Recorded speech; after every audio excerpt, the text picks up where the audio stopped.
Kaibigan, bakit ka ba nabubuhay? Kumain, magpahinga, magpakayaman, magpakaligaya. Yan ba ang mga layunin mo sa buhay? Magandang gabi. Maraming salamat sa panonood ng Inspirasyon at Panalangin. Ako si Bill Kumilang, ang iyong life coach. Purihin natin ang Diyos at siyang sambahin. Katapatan mo, O Diyos, tunay at dakila. Ang pag-ibig mo'y wagas at walang kapantay sa aming puso, sa aming buhay. Papurit pagsambay iaalay. Bukas noon, ngayon, magpakailanman, luwalhatiin ka.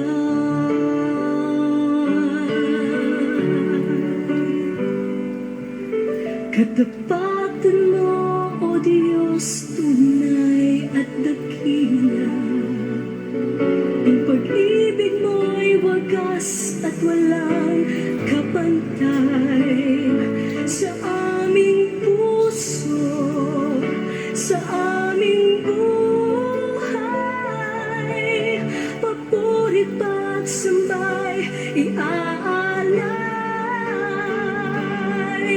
Bukas noon, ngayon, magpakailanman, luwalhatiin ka.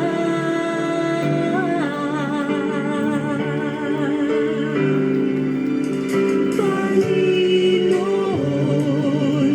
kay buti mo sa akin.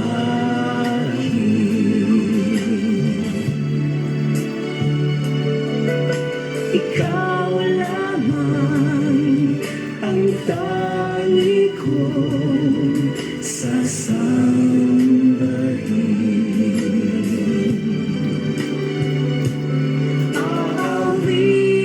Aawitan kita at pupurihin,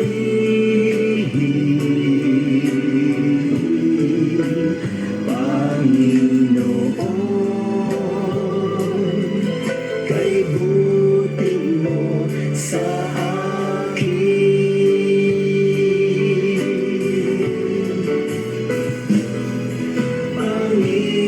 Panginoon, kay buti mo sa akin. Ikaw lamang ang tangi kong sasambahin.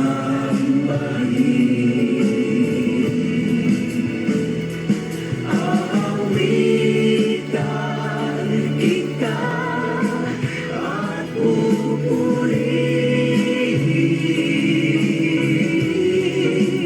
Panginoon, kay buti mo sa akin.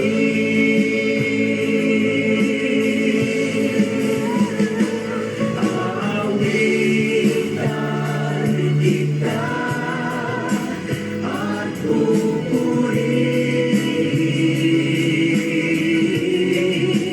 Panginoon,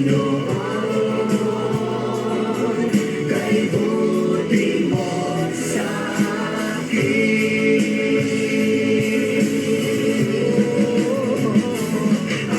Aawitan kita at pupurihin,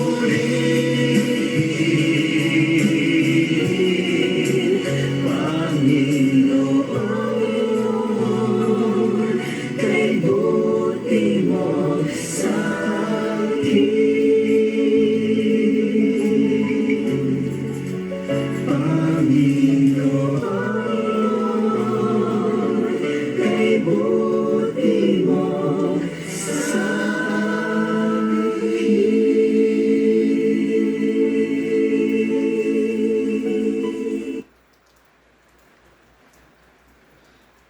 Tayo manalangin. Dakilang Ama, ikay aming pinasasalamatan, pinupuri at sinasamba. Maraming salamat po sa lahat ng mga biyaya at mga pagpapalang aming tinanggap mula sa iyo. Maraming salamat po, Ama, sa iyong biyaya sa amin, sapagkat dahil sa iyong biyaya, kami ay naligtas sa pamamagitan ng aming Panginoong Hesus. Maraming salamat, Panginoon, sa iyong kahabagan sa amin, sa iyong kabutihan sa aming buhay araw-araw. Panginoon, tulungan mo ako sa aking pagsasalita at pagbabahagi ng iyong mensahe sa mga nanonood at nakikinig ng aking boses ngayon. We welcome you, Holy Spirit. Be with us today. Panginoong Hesus, sa iyong pangalan, ito ang aking samot dalangin na may pasasalamat. Amen. Purihin ang Diyos. Napakabuti ng Panginoon. Ang pamagat pa ng mensahe ay pakaibigin ang mabuti. Sa wikang Ingles, ito po ay cling to what is good. What does cling mean? Cling means hold on to tightly. Hawakan po ng mahigpit. It also means embrace, grip, cling. And in Filipino po, ang kanyang translation ay pakaibigin ng mabuti. Cling to what is good. The foundation of the message is Romans 12:9. New International Version. Love must be sincere. Hate what is evil.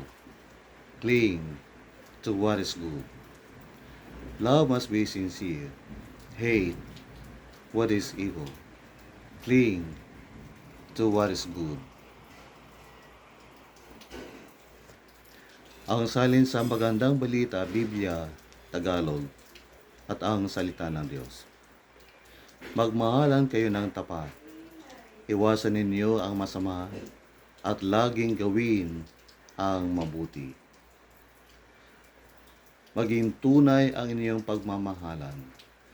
Kasuklaman ninyo ang masama at pakaibigin ang mabuti. Cling to what is good. Pakaibigin ang mabuti. Laging gawin ang mabuti. Yakapin ang mabuti. What are the practical ways of clinging to what is good? Ano ang mga paraan ng pagyakap kung paano gawin ang tama? Sa versikulo 10, ito po ang ating mababasa. Magmahalan kayo bilang magkakapatid at pahalagan ninyo ang iba ng higit sa pagpapahalaga nila sa inyo. Magmahalan kayo bilang magkakapatid at pahalagan ninyo ang iba ng higit sa pagpapahalaga nila sa inyo. Mga kaibigan, siguro naman na hindi mahirap unawain ang aking binasa dahil ito po'y napakaliwanag. Amen. Ngayon, ito ang tanong, paano natin may papakita ang ating pag-ibig sa ating mga kapatid? Paano mo, kaibigan, may papakita ang iyong pag-ibig sa iyong kapwa, sa iyong kapatid? Paano nga ba? May naisip ka ba, kaibigan, kapatid? Tulungan natin sila o suportahan natin sila. pakainin ang mga nagugutom, painumin ang mga nauuhaw at damitan ang mga taong walang damit. Tungkol sa aking sinabi na tulungan, suportahan ang mga tao at damitan sila. Unahin natin, mga kaibigan, mga kapatid, ang ating pamilya, mga mahal sa buhay at mga kamag-anak. Iyon ba ang ating ginagawa? Inuuna ba natin ang ating pamilya, mga mahal sa buhay at mga kamag-anak? O baka naman sila po ay nahuhuli kung minsan? Sana po ay hindi, kundi ating unahin ang ating pamilya. Bago mo tulungan ang iyong mga kapitbahay, ang mga tao sa kalsada, kaibigan, dapat unahin mo ang iyong pamilya.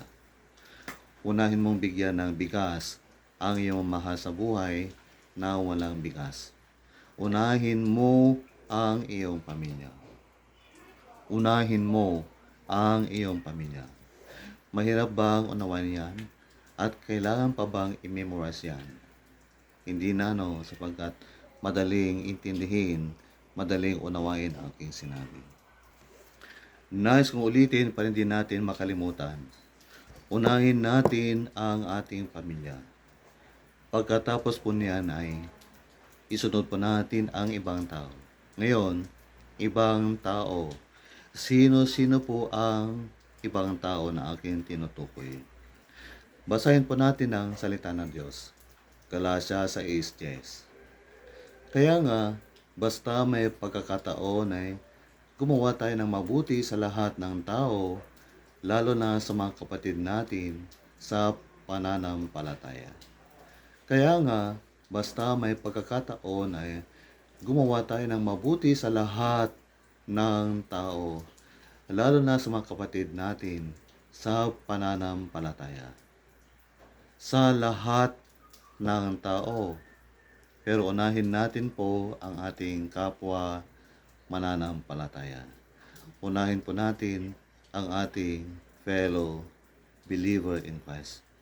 Ang ating kasama sa simbahan, kasama sa kapilya. Ang ating kapwa tagasunod ni Kristo.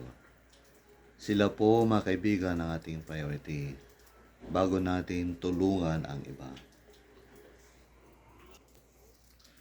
Pakinggan po ninyo ang salita ng Diyos na aking babasahin. Mateo 25 mula sa 31. Sa maluwahating pagdating ng anak ng tao, sasama ang lahat ng anghel, uupo siya sa kanyang trono ng kaluwalhatian. Tipunin sa harapan niya ang lahat ng mga bansa at sila'y kanyang bukurin. Tulad ng ginagawa ng pastol sa mga tupa at mga kambing.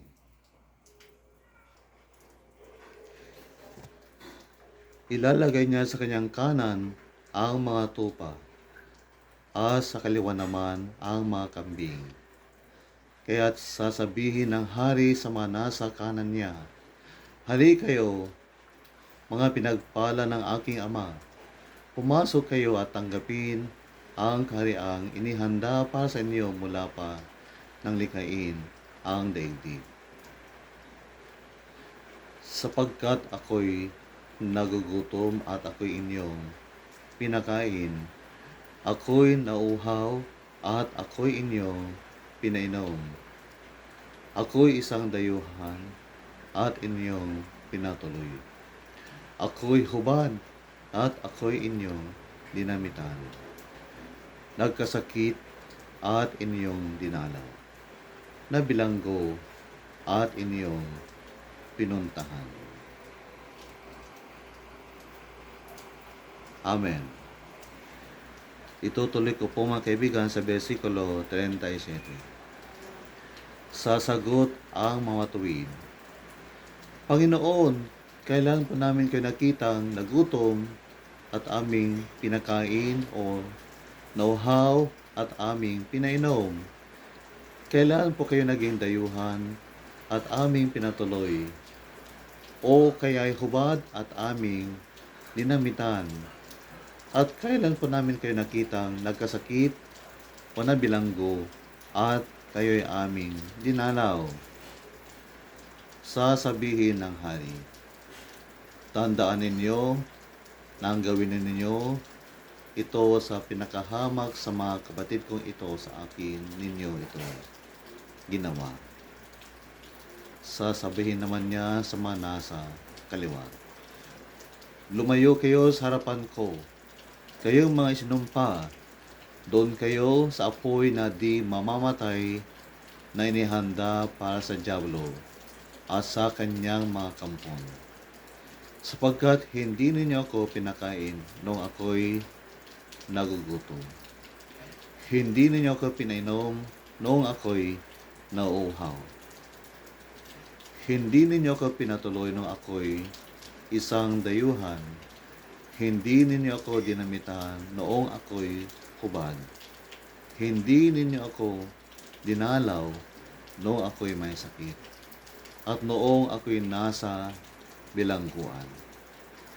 At sasabihin sa kanila ng hari, tandaan ninyo nang pinagkaitan ninyo ng tulong ang isa sa pinakahamak sa mga ito, ako ang inyong pinagkaitan. Itataboy ang mga ito sa kaparusahang walang hanggan. Ngunit ang mga matuwid ay pupunta sa buhay na walang hanggan. Amen, mga kaibigan. Ang mga tupa po na gumawa ng mabuti sa kanilang kapwa ay pupunta sa buhay na walang hanggan. Ngunit, ang mga kambing, ang mga taong hindi gumawa ng mabuti sa kanilang kapwa, ay saan po pupunta? Sila po'y itataboy sa kaparusahang walang hanggan. So yan po mga kaibigan. So saan kaya tayo pupunta sa darating na panahon? Nais nyo ba pumunta sa buhay na walang hanggan? Kung ganon po, tayo po'y magsisi sa ating mga kasalanan. Tanggapin si Jesucristo bilang Panginoon at tagapagligtas ng ating buhay. At pagkatapos niyan, mga kaibigan, tayo po ay gumawa ng mabuti sa ating kapwa. Pakainin ang mga nagugutom. Painumin ang mga nauhaw. Bigyan ng damit ang mga ubad. Patuloyin ang mga dayuhan. Bisitahin ang mga may sakit. At bisitahin ang mga nasa bilangguan. Tayo po ay gumawa ng mabuti sa ating kapwa. Kung nais po nating pumasok sa buhay na walang hanggan. Pero kung ating tinalikuran, mga kaibigan, hindi po natin tinulungan, sinuportahan ang mga gutom, uhaw, hubad, may sakit, at mga nangangailangan, ay tayo po'y itataboy sa walang hanggang kaparusahan. Ang mensaheng ito, kaibigan, kapatid, ay paalala. Paalala ng Panginoon Diyos sa iyo na dapat ikaw ay gumawa ng mabuti sa iyong kapwa. Una, sa tahanan, sa iyong pamilya. Pangalawa, sa iyong kapwa mananampalataya. Pangatlo, sa ibang tao. Sa mga nangailangan ng suporta, tulong.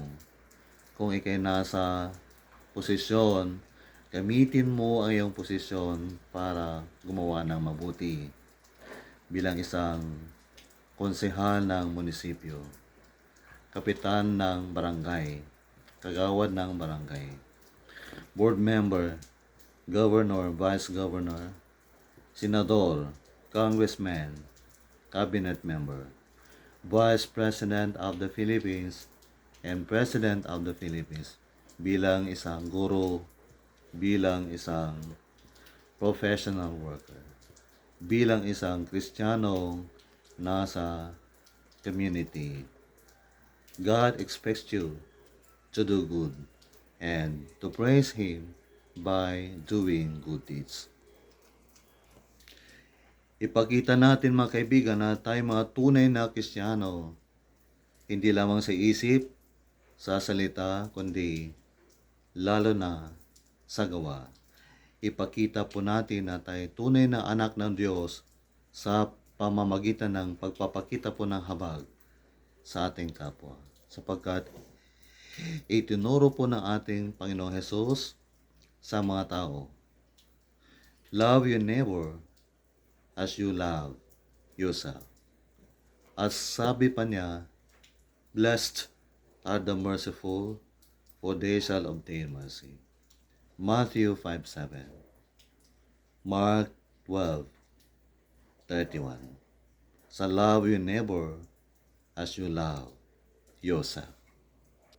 Sa panahon ng sakuna at hindi panahon ng sakuna, araw-araw, kapag tayo po'y nakakita ng mga taong in need of support, in need of help, mga taong nangailangan ng habag, mercy, awa, tayo po mga kaibigan ay magbigay ng suporta, tulong, magpakita po ng awa, habag sa mga tao, sa ating pamilya, kapwa mananampalataya, at sa ibang tao, lalo na sa mga nangailangan ng tulong. Amen. Tayo magdasal. Panginoong Diyos, mahabaging Ama, maraming salamat po sa inyong mensahe na aking binahagi ngayon. Ito'y inyong paalala sa amin na dapat kami maging instrumento ng iyong pag-ibig at habag sa ibang tao. Panginoon, nais niyo pong gamitin ang aming buhay bilang instrumento ng pagbibigay ng tulong, suporta, pagpapakita ng awa sa ibang tao. Buksan po ninyo ang aming mga mata at hipuin po ninyo ang aming mga puso para mapansin ang mga tao na kailangan ng tulong sa aming pamilya, sa aming mga kamag-anak, mga mahal sa buhay, sa aming kapwa Kristiyano, kapwa mananampalataya, sa mga taong nangangailangan, sa mga gutom, uhaw, hubad, sa mga dayuhan, sa mga may sakit, at sa lahat ng mga nangailangan ng tulong. Panginoon, kami po inyong patawarin dahil sa mga sandaling nakakita kami ng mga taong nangailangan ng tulong ay hindi po namin sila pinansin. Kami po ay naging bulag at hindi po kami nagbahagi ng aming bendisyon sa ibang tao. Tulungan mo kaming maging mabuting Kristiyano, maging mabuting tao, maging mabuting kapwa sa aming kapwa, Panginoon. At hindi lamang kami mabuti kapag meron kaming kailangan. May kailangan kami wala sa aming kapwa. Nais mo po, O Diyos, na kami po ay gumawa ng mabuti sa aming kapwa. Maraming salamat po sa inyong mensahe, sa inyong salita na aking ibinahagi ngayon. Sa inyong lahat ng papuri, pasasalamat, karangalan, at luwalhati sa pangalan ni Jesus. Amen. Magandang gabi, kaibigan. Pagpalain ka ng Diyos.